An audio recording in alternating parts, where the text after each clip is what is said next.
where in our different individual lives and in our family units, if we do not allow the love of God to flow as much as it should, then when we come to church, that lack will reflect in how we deal with one another. So can you help me look at your neighbor this morning? You're going to see James do a lot of that. So with a smile, very important. Tell that person, we have to walk in love. Yeah, we have to walk in love. The other part is we have to walk in love. So we walk in love and we work in love. Both. Whether it's in our journey or it's in our actions, everything must come from the place of love.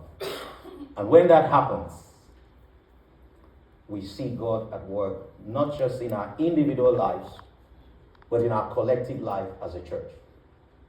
So let's look at the story. Exodus chapter 17, verse 8 and to 16. So this is Pastor Moses. He is leading the congregation in the wilderness. And then enemies come to attack the Amalekites. And the Bible said these people had been gathered, the people of God had gathered, trying to do some stuff with themselves. And then suddenly the enemy shows up and decided to attack them. Moses, their pastor, says to them, Joshua, it's like saying, I'm paraphrasing now, you are the one who is skillful in battle, you know all the stuff, that's not my area. So what do? You look at our assembly, our people, look out for people who are skillful, people who are energetic, people who are strong, people who are fierce, people who are courageous, and select them to join you to go and fight the enemies. While you do that, I will go up the mountain and I will stand in the gap before the Lord. And I will pray and intercede so that there can be victory on behalf of the whole congregation. And the Bible says they gather and Joshua leads out this army. And they get there and the battle began and they were fighting. But when Moses had promised he would go up the mountain to intercede, stand before the Lord for them, the Bible says while he was going, he went with Aaron and Hur. Aaron was the priest. Moses, the prophet. Aaron was the one who handled the sacrifice and every other thing the people needed to do, the rituals that they always had to do. And then Hur was a leader, like saying it was a community leader, a people's leader. And so Moses goes up with these two. Don't forget, he said, I'm going to intercede, stand in the gap on behalf of our army. But then he takes the two of them. And then they get up there and then they began to watch. And the Bible says Moses lifted up his hands. And as he lifted up his hands, Aaron and Hur observed that as long as Moses' hands were up, Joshua and the rest of the army, they were having an upper hand in the battle going on in the field. Israel was winning.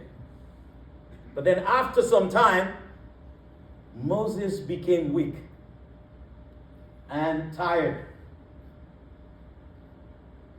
And his hands began to go down. And then Aaron and Hur observed, and they saw that it didn't matter how much Joshua and the other armies were fighting, they were losing. Why? Because Moses' hands were going down. And it seems as if his legs too were wobbling. And the Bible says, when they saw that, the two of them used loving discretion and they took a stone and made that was a chair for him. But that wasn't so. But it was better than remaining in a standing position and his kind of shaky. And so the Bible said he sat down. And then the two of them took his hands and held it up. And held it up. And held it up. And held it up. Until they saw that Joshua and all the armies that were with him were able to defeat the enemy. And the Bible said they came back. And in the midst of their discussion, they said, the Lord has shown himself our victory. That is Jehovah Nissi, or Jehovah Nissi.